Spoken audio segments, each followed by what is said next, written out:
The room is quiet in a way that feels expensive, not peaceful.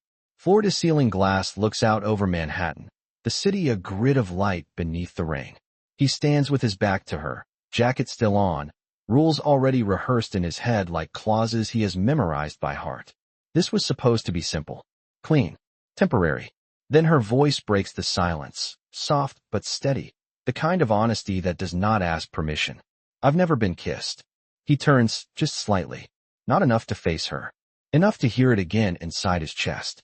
The billionaire who built his life on control, who believed every risk could be calculated, realizes there is nothing in his contract that explains why his pulse just changed. She does not cry. She does not look away. She waits. And in that pause, something irreversible begins.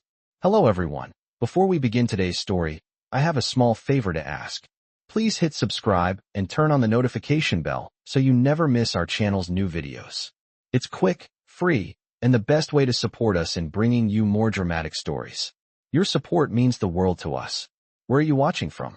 Drop your city or country in the comments below. Thank you very much. He clears his throat and finally turns around, reminding himself this is business. Her name is on the folder on the table, printed in clean black ink like a variable he can manage. She is here because she has no leverage and he has all of it. A temporary arrangement, he had said. Appearances only. Dinners, a few public events, a signature at the bottom of a carefully drafted agreement. In return, he would erase the problems pressing in on her life. The overdue rent notices, the job that vanished, the family obligation that kept her awake at night counting dollars instead of hours. He had not asked about her past because the past complicates things. He prefers clean starts and clear exits. He gestures to the chair across from him, measured, precise, every movement practiced. She sits, hands folded in her lap, knuckles pale but steady. He outlines the terms again, as if repetition will rebuild the wall that sentence just cracked. No emotions, no intimacy, no physical contact beyond what is required in public. No mistakes. His voice is calm, even kind. The way men speak when they believe kindness is a feature they can switch on and off. She listens without interrupting, eyes lifted, not pleading, not defiant. When he finishes, there is a silence that stretches longer than he likes. She nods once. I understand, she says. And then, as if reading the footnote he forgot to write, she adds, I just wanted you to know. Before we sign. He tells himself it changes nothing. People overshare under pressure. Facts are not feelings. He slides the contract toward her, a pen placed neatly on top, gold trimmed, heavy in the hand. This is the moment that usually settles everything. Signatures have a way of restoring order. As she reaches for the pen, he notices her fingers hesitate, just for a second, like someone stepping onto ice they cannot see. He should look away. Instead, he watches. Somewhere in the city below, a siren passes, distant and fading, and he has the strange thought that this deal, this perfectly constructed solution, may already be failing its first test. The next morning, the city feels louder than it did the night before, as if Manhattan itself knows something has shifted. She wakes up before her alarm in a borrowed apartment that still smells faintly of someone else's coffee, staring at the ceiling and replaying his face when she spoke the truth. She tells herself it was a mistake. Oversharing is dangerous when you are the one with nothing to negotiate. Yet she also knows she would have done it again, because this arrangement, however temporary, is built on pretending, and she promised herself she would not pretend about who she is. Across town, he is already awake, dressed, reviewing market reports on a tablet he barely registers. Numbers usually settle him. Forecasts, margins, probabilities. This morning, they do not. His mind keeps circling back to that sentence, simple and unadorned, delivered without strategy. He reminds himself that her past is irrelevant. What matters is the structure they agreed on and the outcome he needs. By the time they meet again, it is in a conference room that smells of polished wood and restraint. Sunlight cuts through the windows in sharp lines. He does not offer coffee. He does not sit beside her. He keeps the distance intact. He begins by outlining logistics in the same calm voice he uses with executives twice. Her age. The first appearance will be in 10 days. A charity gala, black tie, press present. She will attend as his partner in name only. She will smile when required, say very little, and defer questions back to him. He tells her a stylist will contact her. Transportation will be arranged. Security will be unobtrusive. He speaks as if reading a checklist. She listens, nodding, absorbing every instruction like someone memorizing the rules of a game she cannot afford to lose. When he pauses, expecting questions, she surprises him by asking only one thing. "If I do something wrong," she says, carefully, "will you tell me privately?" The question is not about reputation or money. It is about dignity. He hesitates, then nods once. "Yes," he says, "I will." It is the first promise he makes that is not written down. As the days move forward, preparation becomes its own quiet test. She practices walking in heels that pinch her feet, learns how to stand without fidgeting, how to enter a room without apologizing for taking up space. At night, she lies awake worrying less about the cameras and more about the moments in between, the unscripted seconds when people look too closely. He, meanwhile, watches from a distance. He notices how she listens more than she speaks, how she thanks assistants by name, how she never asked for more than what was agreed upon. None of this should matter. And yet it does. On the night of the gala, the car ride is silent at first. The city lights slide across the tinted windows, blurring into gold and white streaks. When they arrive, the crowd is already gathered, voices layered with expectation. He offers his arm because the protocol requires it, nothing more. Her hand rests lightly, not clinging, not rehearsed. Inside, the room hums with polished laughter and unspoken judgments. She follows his lead exactly as instructed. She smiles when addressed. She deflects personal questions with grace.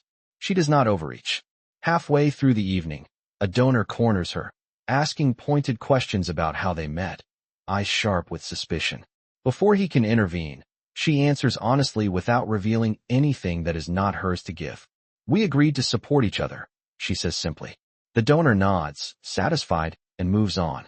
He watches this exchange from across the room, something tightening in his chest. This was not in the plan. She did not embarrass him. She did not embellish. She chose restraint. Later, as the night winds down and the cameras drift elsewhere, he realizes that the risk he thought he was managing may not be her presence at his side, but the quiet way she is already altering the rules without breaking a single one.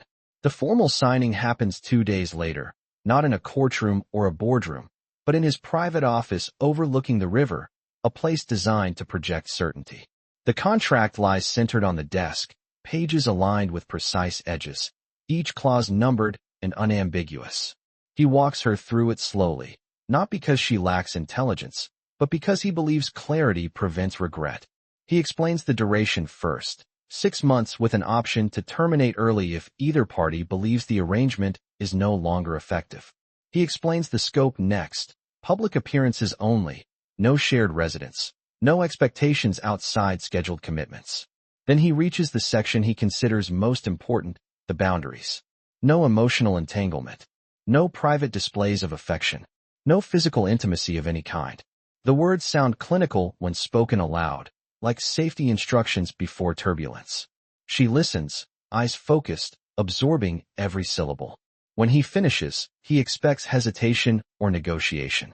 Instead, she asks him to repeat one line. He does. She nods, then says quietly, "I agree," as if agreeing to rules has been her survival skill for a long time. He slides the pen toward her. It feels heavier than it should. Before she signs, she pauses, not dramatically, just long enough for him to notice. "If I break a rule," she says, "I want you to tell me immediately. I do not want to be laughed at later." The request is small but specific. He agrees without thinking, then realizes he has done so without attaching a condition. She signs her name carefully, letters neat and deliberate. When he signs, his signature is fluid, practiced, a mark he has repeated thousands of times. The moment should end there. Business concluded. Instead, there is an unexpected quiet that settles between them. She gathers her bag, preparing to leave, when he stops her with a single sentence. "For the record," he says, "these rules protect us both." She looks at him, considering, then replies, "I know. I have always followed rules. I just never wrote them down before." After she leaves, he remains standing, staring at the empty chair across from him. He tells himself the discomfort is temporary, a reaction to change. Over the next week, the rules begin to take shape in daily life. They arrive separately at events, leave separately, communicate through brief messages and scheduled calls. He notices how carefully she maintains distance, how she steps back when someone moves too close, how she never assumes familiarity. At one meeting, a photographer gestures for them to stand nearer. He is about to correct it when she adjusts smoothly, close enough for the image, far enough to respect the agreement. He should feel relieved. Instead, there is a strange pull in his chest, as if something essential is being observed and catalogued against his will. One evening, after a long strategy session, they find themselves alone in the elevator. The silence is heavy but not awkward. The city slides downward behind the glass. He keeps his eyes forward. She keeps her hands folded. When the elevator stops, he steps aside to let her exit first, a habit ingrained by years of control and courtesy. She pauses, then turns back to him. "Thank you," she says, not for the contract, not for the money, but for something unspoken. He nods, unsure what he is accepting gratitude for. Later that night, he rereads the contract, focusing on the boundaries he insisted on. For the first time, he wonders not whether she can follow them, but whether he can. The rules are clear, the ink is dry, and yet a quiet truth has begun to surface, one he does not yet have language for. The danger is not that the agreement will fail. The danger is that it will succeed exactly as written and still not be enough. The weeks that follow feel like a quiet transformation rather than a dramatic shift, the kind that happens slowly enough to be almost invisible. Part 4 of their arrangement is not written anywhere, but it unfolds all the same. It is the phase where pretending becomes practice. She moves through his world like a careful guest, learning without asking too much, adapting without losing herself. The stylist selects dresses that fit the expectations of his circles, elegant but restrained, colors chosen to photograph well under harsh lights. She learns which fabrics breathe under pressure, which shoes can survive. 3 hours of standing without complaint. He notices these details even when he tells himself he does not. At events, she arrives composed, posture straight, expression calm. She thanks hosts, remembers names, listens more than she speaks. When someone makes a dismissive comment, she does not bristle. She redirects with grace. When a question drifts too close to something personal, she answers with truth trimmed to safety. He watches from a measured distance, always alert, always ready to intervene, yet finding fewer reasons to do so. Their entrances become synchronized without discussion. Their exits are efficient, almost seamless. In public, they look practiced. In private moments between schedules, they remain carefully separate. Car rides are quiet, but not tense. Elevators are shared without awkwardness. The rules hold. And yet, something subtle begins to shift. He starts anticipating her needs before she voices them, slowing his pace when he realizes her heels are new, angling his body slightly to shield her from aggressive questions.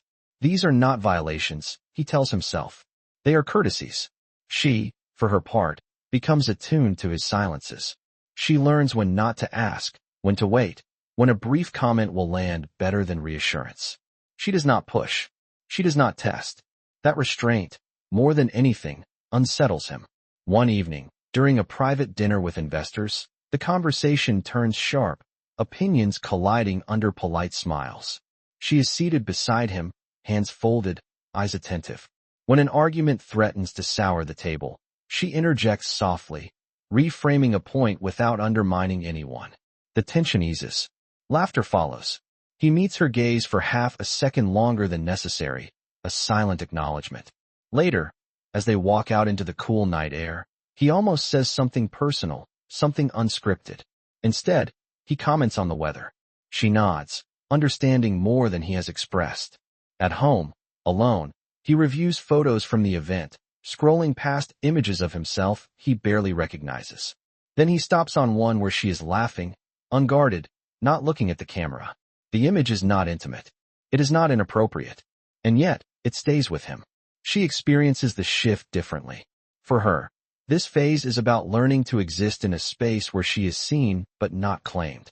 She appreciates the safety of clear rules, the predictability. But she also notices the moments that do not fit neatly into clauses. The way he pauses to ensure she is comfortable. The way he listens when she speaks, really listens, as if her words carry weight beyond the arrangement. She reminds herself not to read into it. She has lived long enough knowing that assumptions are expensive. Still, late at night, she finds herself replaying small interactions, not with hope, but with curiosity. The montage of their fake life continues. Dinners, meetings, short flights, polite touches for cameras, hands close but never crossing the line. From the outside, it looks effortless. Inside, something is being learned. Not love, not yet. Something quieter. Trust. Respect. The realization that pretending can reveal truths neither of them planned for. And somewhere beneath the polished surface of this carefully managed phase, the foundation for something dangerous is quietly setting, waiting for the moment the rules are no longer enough to contain it. Part 5 arrives without warning, the way real tests usually do. It is a public moment, sharp and unavoidable, set during a high-profile industry fundraiser held in a historic hotel ballroom, where reputations are quietly weighed between champagne refills. The room is crowded with donors, board members, media figures, and people who believe proximity to power grants permission to judge. She is dressed exactly as planned, elegant without excess, standing at his side as cameras flash. Everything is proceeding according to schedule until a woman from the board, known for her bluntness and her loyalty to tradition, approaches with a smile that does not reach her eyes. She does not address him first. She addresses her. The question is framed politely, but carries a blade. So, the woman says, loud enough for those nearby to hear, "What exactly do you do?" It is not curiosity. It is a test. He feels the shift immediately, the subtle tightening in the circle around them. This is the moment where many people falter, where they name drop, exaggerate, or lean on borrowed status. He prepares to step in, to redirect, to reclaim control. But she speaks before he can. Her voice is calm, steady, unembellished. She does not list credentials. She does not apologize. Right now, she says, I am here to support the cause you all care about. Outside of this room, I am someone who works hard and pays attention. There is a pause. The woman studies her, clearly dissatisfied, and presses again. That sounds vague. The room stills. This is the opening for deflection, for him to rescue the moment with authority. He waits. She meets the woman's gaze without flinching. It is only vague if you believe worth has to be impressive, she says. I believe it has to be honest. The silence stretches just long enough to feel uncomfortable. Then someone nearby laughs softly, not mocking, but appreciative. The tension breaks. The woman nods stiffly and turns away, already recalculating. Conversations resume. Music swells slightly. He looks at her, truly looks, and sees something he did not anticipate. She did not win the room by performing. She won it by refusing to. The rest of the evening unfolds differently after that. People engage with her directly, asking about the foundation, about her perspective, about ideas rather than credentials. She answers thoughtfully, never overstepping, never diminishing herself. He watches as respect accumulates around her without effort. This is not something he can manufacture. Later, during a brief speech, one of the donors references the exchange indirectly, praising the importance of substance over status.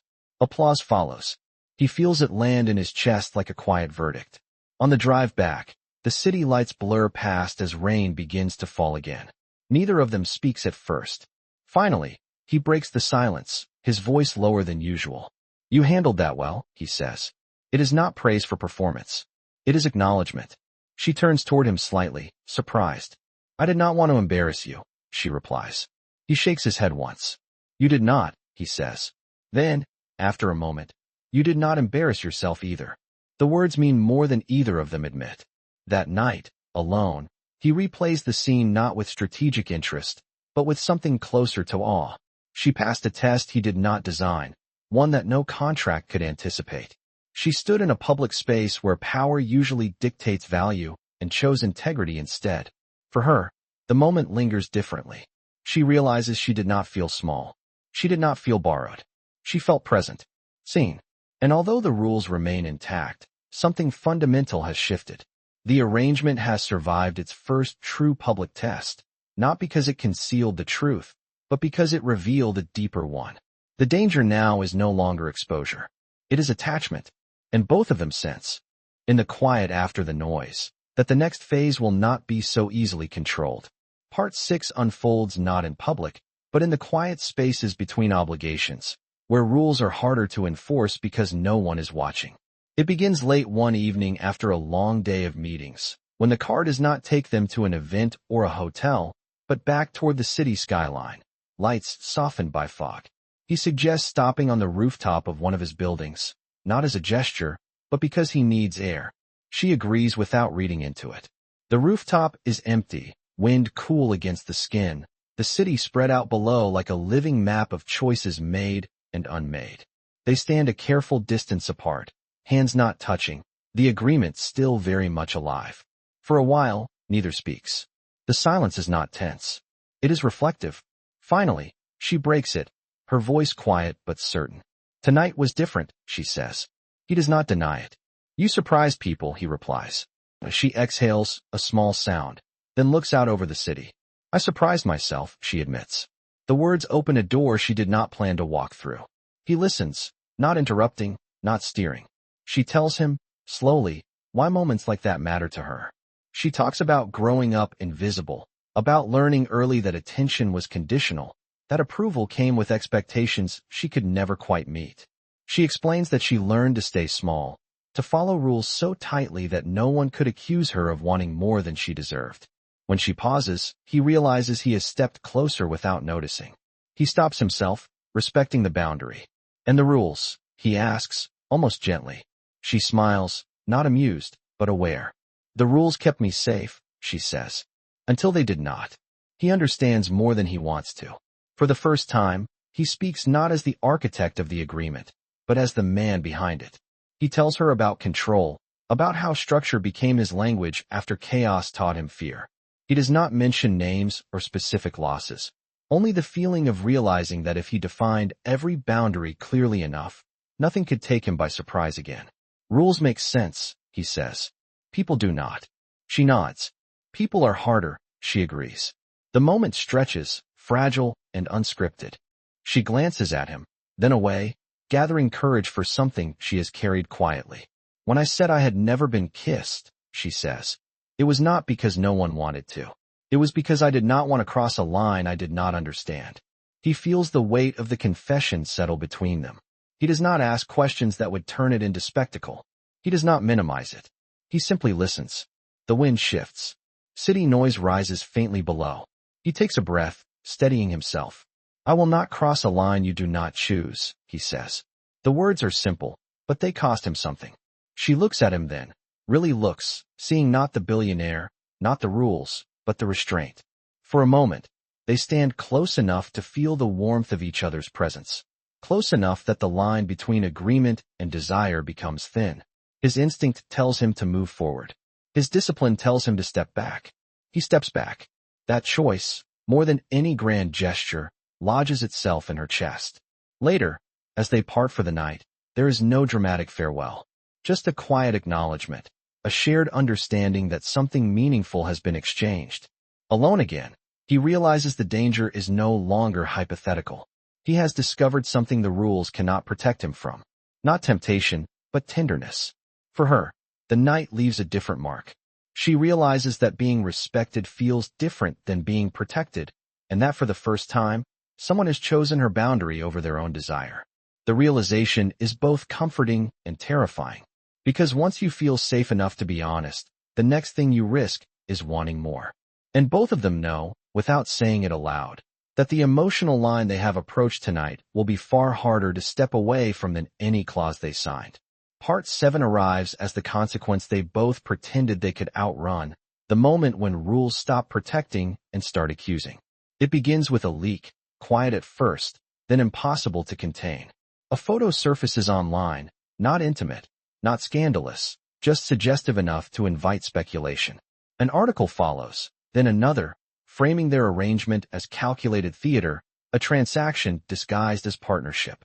The language is sharp, judgmental, eager to reduce her to a footnote in his strategy. He reads it. Alone in his office, jaw tight, already mapping responses, legal options, controlled statements. This is familiar territory. Crisis management is his strength. What he does not anticipate is how quickly the damage travels beyond headlines.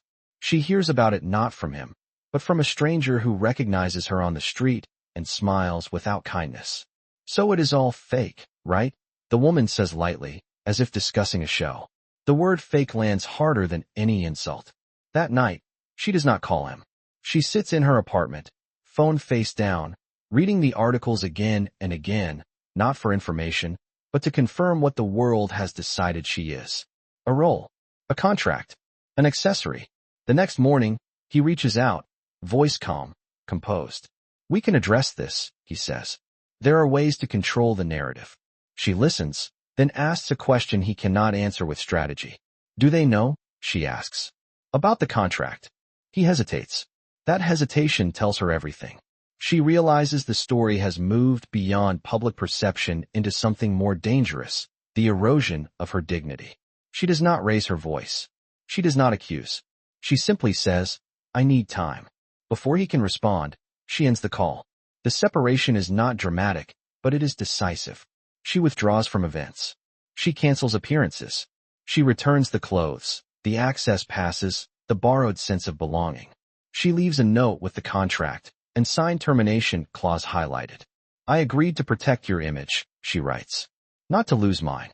He finds the note waiting on his desk that evening, the paper stark against polished wood. For the first time, control slips not because of an external threat, but because of an internal fracture. He wants to argue, to explain that this was not how it was supposed to unfold. Instead, he sits, reading her words until they blur. In the days that follow, the fallout intensifies. Board members question judgment. Advisors suggest distance. "Let it fade," they say. She was temporary anyway. The word temporary ignites something sharp and unfamiliar in his chest. He realizes too late that the contract, meant to define boundaries, has become a weapon others are using against her. Meanwhile, she navigates the quieter damage. Friends ask careful questions. Strangers stare. Opportunities that had seemed possible only weeks ago evaporate. She does not regret leaving. She regrets believing that clarity would be enough. One evening, as rain streaks the windows again, he stands alone in the penthouse where it began, replaying every moment he could have chosen differently. He drafts statements, deletes them. He considers letting the narrative stand, preserving stability at the cost of silence. Then he sees the contract on his desk, the rules he insisted on, the document that allowed him to hide behind structure instead of truth. He realizes the crisis is no longer about reputation. It is about choice. For her, the decision has already been made. She has stepped back into a life that feels smaller but truer, telling herself that walking away was the only way to keep herself intact. For him, the question remains unanswered, hanging heavy in the air. Will he protect the rules he built his life around, or will he finally confront the cost of treating connection as a controlled variable? Part 7 closes not with resolution, but with rupture, the moment when both understand that something real has been lost, and that retrieving it will require more than influence, more than money, more than a perfectly written agreement. It will require a risk he has never taken before. Part 8 begins with a decision that cannot be delegated. He stands in front of the board not with a prepared statement, but with an uncharacteristic stillness that signals something has changed. Advisors expect damage control. Instead, he dismantles it. He acknowledges the contract openly, not as a clever strategy, but as a mistake born from fear and control. He makes it clear that she was never an accessory, never a transaction, and that any narrative suggesting otherwise is false. There is discomfort in the room, murmurs of concern about optics and timing, but he does not soften the message. "I designed the rules," he says evenly, "and I failed to understand their cost." The admission ripples outward, unsettling those who rely on his certainty. He steps away from the podium without waiting for approval. The choice is made. Hours later, the story breaks again, this time rewritten by his refusal to hide. Meanwhile, she learns of it not through headlines, but through a voicemail left by someone who sounds unlike the man she knew. There is no urgency in his voice, no demand, only an invitation. "I owe you the truth," he says. "Not as a contract, as a person." She listens twice before responding. When she agrees to meet him, it is on neutral ground, a quiet public park near the river where neither of them holds power. He arrives first, no security in sight, hands empty. She approaches cautiously, prepared for persuasion, for apology framed as strategy. What she receives instead is honesty stripped of protection. He does not justify the contract. He does not explain it away. He names his fear, his habit of substituting control for vulnerability, and the moment he realized that preserving his image meant sacrificing her dignity. I chose the rules over you, he says. And I was wrong. The words are not dramatic. They are devastating in their simplicity. She does not respond immediately. She watches the water, letting the silence do its work. When she finally speaks, it is not anger that surfaces, but clarity. You did not just choose rules, she says. You chose safety, and I understand that. But you also taught me something. He listens. You taught me that I deserve to be chosen without conditions. The truth settles between them, heavy but clean. He reaches into his coat and produces the contract, folded, worn from handling. He places it on the bench between them, not offering it back, not defending it. He tears it once, slowly, deliberately, then again, until the paper is reduced to fragments he lets scatter into the trash beside them. There is nothing left to protect me, he says. Only the chance to be honest. She turns toward him fully now, studying the man who is no longer shielded by structure. And what do you want? She asks, without rules. He answers without hesitation. To know you, he says, without an exit clause. The choice is hers, and for the first time, he does not try to influence it. She considers the cost, the risk, the possibility of disappointment. Then she nods once. We start slowly, she says. With truth. He agrees. There is no embrace, no dramatic reconciliation. Just a shared understanding that something new has begun, fragile and unscripted. As they part, the air feels different, lighter but uncertain. The reveal has been made, not of wealth or power, but of intention. And both of them know that the final chapter will not be about control regained, but about trust earned, step by careful step. Part 9 does not arrive with spectacle, but with time, the quiet proof that what they chose was not a moment, but a direction. Weeks pass without headlines, without appearances arranged for effect. They meet in ordinary places, a small coffee shop near the river, a bookstore where no one looks twice, walks that begin without an agenda and end without a schedule. He learns how to listen without fixing. She learns how to speak without bracing for consequences. Trust builds the way it always does when it is real, through consistency rather than intensity. One evening, as summer edges toward fall, he invites her back to the rooftop where they once stopped themselves. The city is calmer now, light steady, the air warm and unhurried. There is no plan, no rules to review. They stand side by side, close enough to share warmth, far enough to respect choice. He tells her what he has been doing since the board meeting, how he stepped back from deals that no longer align with the person he is becoming, how he has learned that leadership without empathy is just noise. She tells him about returning to things she loved before survival narrowed her world, about reclaiming small joys without apology. The conversation slows, then settles into a comfortable quiet. She turns to him and smiles, a real one, unguarded. You know, she says softly, I am not afraid anymore. He feels the words more than he hears them. He asks, carefully, of what? She meets his gaze. Of being seen. The city hums below them. He takes a breath, not to steady himself, but to ask what matters. May I? He says, giving the choice back to her where it belongs. She nods once. He does not rush. He does not claim. He leans in slowly, leaving space for her to step away if she wants. She does not. Their first kiss is gentle, brief, almost reverent, not the breaking of a rule but the honoring of one they made together. When they part, neither of them speaks. They do not need to. The moment holds its own meaning.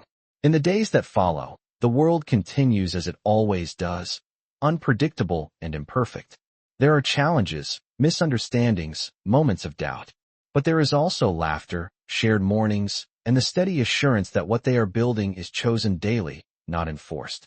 He no longer introduces her as a partner for appearances. He introduces her by name.